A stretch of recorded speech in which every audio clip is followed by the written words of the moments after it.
Mirë se vini në kanalin ton, mos harroni të bëni subscribe dhe të klikoni si përzieles për të marrë njoftimet më të reja. Faleminderit!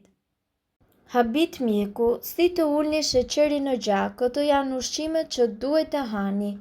Shoqëria Amerikane e Diabetit analizoi në vitin 2012 rezultatet e 11 testeve klinike në lidhje me menaxhimin e diabetit dhe arritjen në përfundimin se dieta me pak karbohidrate ka një impakt pozitiv në glukozën në gjak.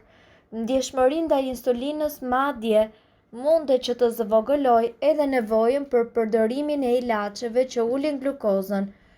Përveç kufizimit të karbohidrateve, ekspertët rekomandojnë që ju të bëni pjesë të ushqimeve tuaja këto listë ushqimesh nëse vuani nga diabeti tipit 2.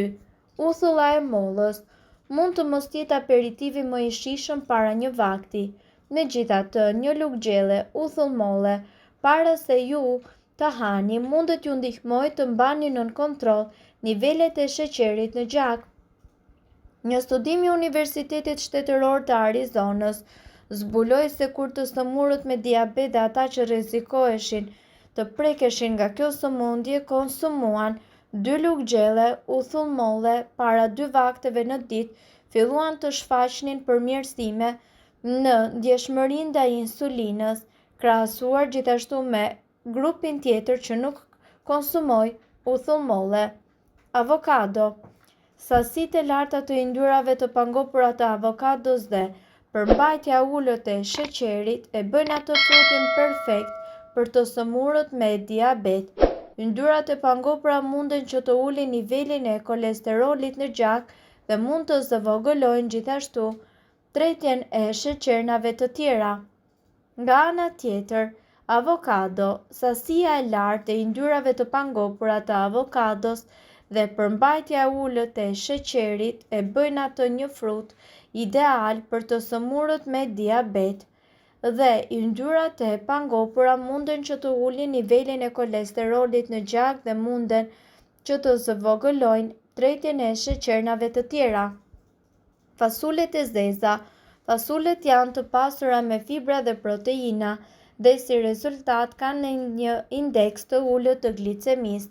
Ato mund të konsumohen kurdo, në mëngjes, drek ose darkë. Të sëmurët me diabet duhet të kenë gjithmonë fasule në kuzhinën e tyre. Çaji i kamomilit. Një studim i publikuar tregoi se çaji i kamomilit mundet që të rregullojë nivelet e sheqerit në gjak.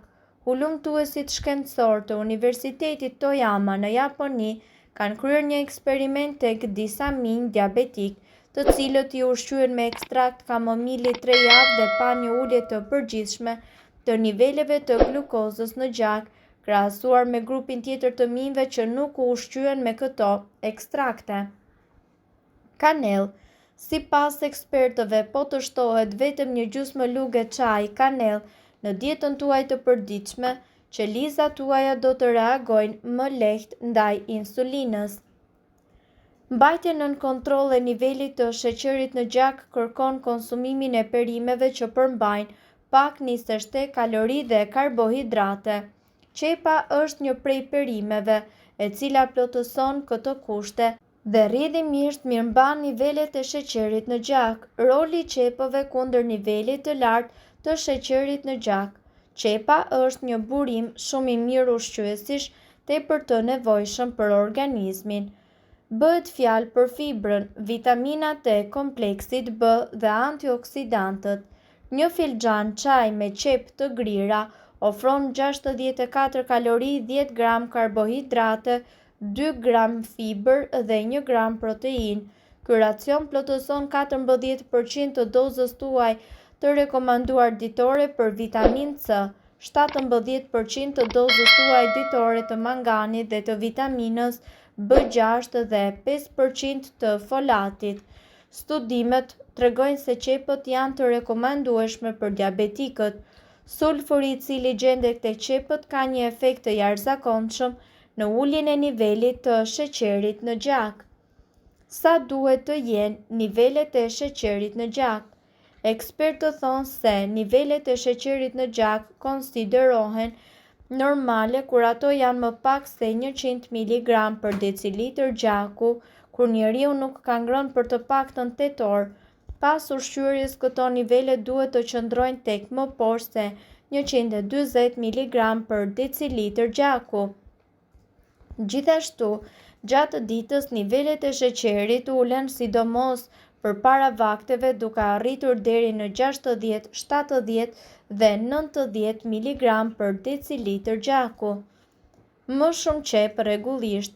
Ekspertët rekomandojnë gjithashtu përfshirjen e regjimit tuaj të rregullt të qepëve në ushqim. Ato ju mundet t'i përfshini në sallata, në gatime, ose me mish ose t'i kavardisni lejt dhe t'i përfshini në salca të ndryshme. Shoqata Amerikane e Diabetit rekomandon ngrënien e 3 deri në 5 racione me perime pa nisë shtenë në ditë. Megjithatë, në rastin e qepëve nuk duhet ta teproni shumë sepse gjithsesi qepët rrisin nivelin e karbohidrateve.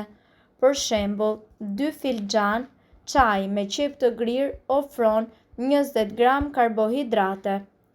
Gjithashtu, çaji i sherebelës është i pasur me antioksidantë të cilët jo vetëm që luftojnë inflamacionin, por edhe mbrojnë të gjithë organizmin nga radikalet e lira.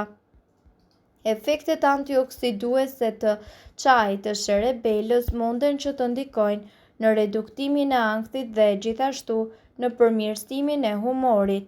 Çaji i sherebelës mundet që të shërbejë për uljen e nivelit të sheqerit në gjak.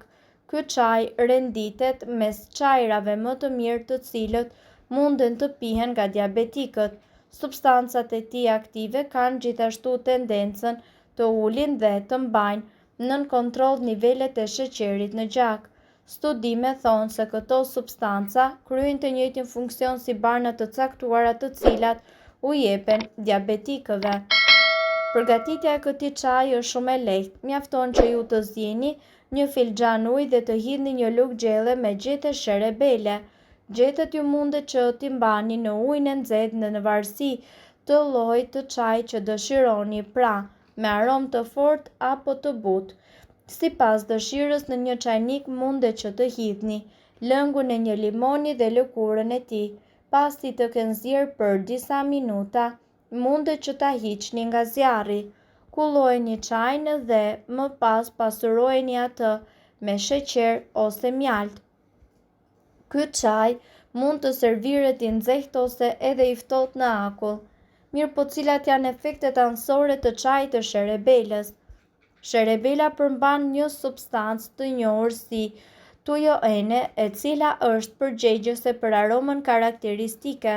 Në doza normale, tujona nuk shkakton rrezik, ama në doza të larta ajo mundet që të jetë toksike. Pirja ekstreme e filxhaneve me çaj sherebele në ditë dhe konsumimi i këtyre gjetheve në forma të tjera për një periudhë afatgjatë mundet që të shkaktojë probleme me zemrën dhe veshkat. Toksiciteti ndodh nëse njeriu konsumon më shumë se 3 deri në 7 gram tujon në ditë. Nga ana tjetër, 1 litër me çaj sherebele përmban 4 deri në 11 mg tujon, ndaj rreziku për një gjë të tillë është pothuajse inekzistent. Mirëpo, në qoftë se këto simptoma zgjasin për një kohë të gjatë, ju duhet të shkoni me patjetër tek mjeku. Duhet të dini se këto informacione nuk kanë për qëllim të zëvendësojnë ilaçet e përshkruara nga mjeku. Para se të përdorni këto receta të mjekësisë alternative, ne ju sugjerojmë që të këshilloheni më parë me mjekun tuaj. Nëse ndonjë prej këtyre përbërësve ju shkakton alergji, e mira është që të mos i përdorni këto receta të mjekësisë alternative. Nëse doni të dëgjoni videot tona që ne postojmë çdo ditë, kliko subscribe. Ju ftojmë gjithashtu të bëni like në videot tona nëse i keni dëgjuar dhe pëlqyer ato. Faleminderit që e pat videon ton. Shpërndajeni këtë video në profilin tuaj në mënyrë që të informohen edhe shokët tuaj. Faleminderit.